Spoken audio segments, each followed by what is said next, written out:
Assalamualaikum warahmatullahi wabarakatuh. Alhamdulillahirabbil alamin, wassalatu wassalamu ala asrofil anbiya'i wal mursalin wa ala alihi wa sahbihi ajmain. Amma ba'd. Pemirsa kurma yang dirahmati Allah, alhamdulillah kita dipertemukan kembali oleh Allah Subhanahu wa taala di bulan Ramadan yang mulia ini, bulan di mana rahmat, ampunan dan kita akan dijauhkan dari api neraka.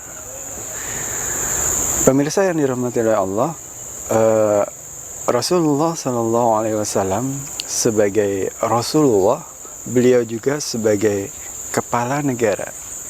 Begitu beliau tiba di Madinah dari hijrah Mekah ke Madinah, dia langsung mendirikan institusi negara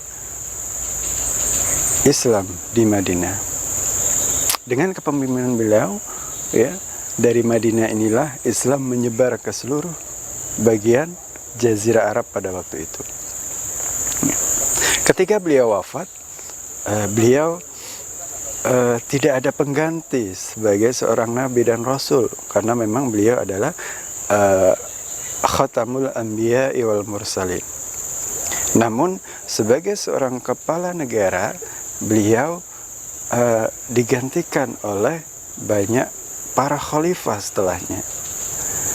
Ya, khalifah yang pertama yaitu Khalifah Abu Bakar As-Siddiq.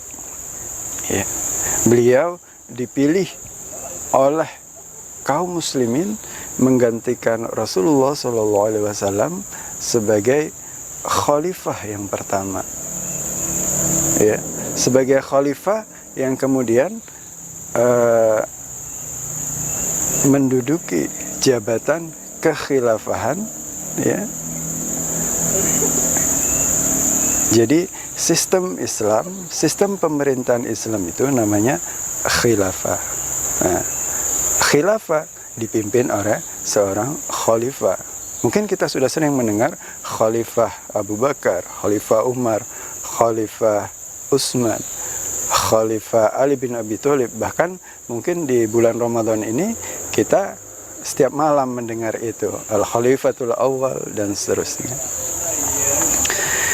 Pemirsa yang dirahmati oleh Allah, terpilihnya Khalifah Abu Bakar tentunya ini pilihan kaum muslimin pada waktu itu. Namun apa sih sebenarnya keistimewaan dari sahabat Rasulullah yang satu ini sehingga dipilih oleh masyarakat pada waktu itu dibandingkan dengan sahabat-sahabat istimewa yang lain?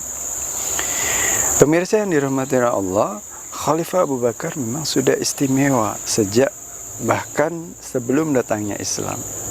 Beliau adalah salah satu kemudian dari masyarakat yang kemudian merasa resah terhadap kondisi orang-orang Arab Quraisy pada waktu itu yang kemudian mengalami kerusakan di berbagai lini kehidupan mereka, mulai dari pembunuhan, peperangan, mabuk-mabukan, judi dan lain sebagainya. Mungkin perzinahan itu sesuatu yang marak pada waktu itu, sehingga beliau sebenarnya ingin menyelesaikan semuanya itu. Maka ketika suatu perjalanan perdagangan beliau ke Syam, beliau bertemu dengan salah satu rahib di sana. Dari rahib inilah beliau kemudian mendapatkan informasi bahwa tidak lama lagi akan hadir di tengah-tengah umat manusia seorang rasul, seorang nabi terakhir, ya, atau nabi akhir zaman, yang akan membawa kebaikan bagi seluruh umat manusia di seluruh penjuru dunia. Ya. Maka Abu Bakar gembira dengan kabar ini. Ya. Bahkan beliau menunggu-nunggu kapan dan dari mana, ya, atau siapa yang akan diutus dan dijadikan sebagai nabi terakhir yang akan membawa kebaikan bagi seluruh umat manusia ini. Ya. Pemirsa kurma yang dirahmati oleh Allah, ketika kemudian Rasul menerima wahyu yang pertama, kemudian beliau menyampaikan dakwah Islam secara sembunyi-sembunyi di sekitar kerabatnya, ya, mulai dari istrinya, sepupunya, dan seterusnya ke kerabatnya yang lain, ya. Dalam perjalanan pulang dari Syam, Abu Bakar sudah sempat mendengar tentang kabar itu. Beliau sangat gembira sehingga mencari-cari siapa, ya. Namun sempat bertemu dengan Abu Jahal, ya. Sebelum bertemu dengan Rasulullah, kemudian sempat bertemu dengan Abu Jahal. Abu Jahal mengatakan, iya, ada bahwa Muhammad, dia mengaku telah diutus oleh Allah sebagai Nabi dan Rasul yang akan menyampaikan risalah Islam bagi kita semua. Ya. Lalu apa yang dikatakan lagi, kata Abu Bakar? Ya. Apakah kemudian dia mengatakan bahwa ada Allah, ya, Tuhan di atas langit, yang harus satu-satunya yang disembah. Nah, maka disitulah kemudian Abu Bakar membenarkan, ya, apa yang kemudian disampaikan oleh Rasulullah, ya. Baru mendengar kabar dari Abu Jahal saja, beliau sudah meyakini bahwa benar ini adalah utusan atau Rasul atau Nabi yang terakhir yang diutus oleh Allah Subhanahu wa Ta'ala, berdasarkan apa yang kemudian sudah beliau dapatkan informasi-informasi sebelumnya, ya. Maka begitu bertemu dengan Rasulullah dan Rasulullah mengajaknya masuk Islam, maka beliau adalah termasuk sahabat yang pertama yang kemudian menerima kebenaran Islam.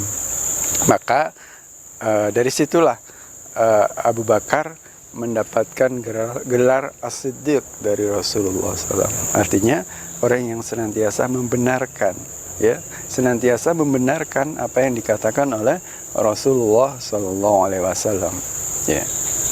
Termasuk kemudian dalam peristiwa Isra Mi'raj, Abu Bakar juga lah yang kemudian orang yang pertama membenarkan tentang peristiwa Isra Mi'raj, yang pada waktu itu barangkali orang-orang di Arab banyak yang mengingkari, bahkan ada yang ragu tentang hal itu.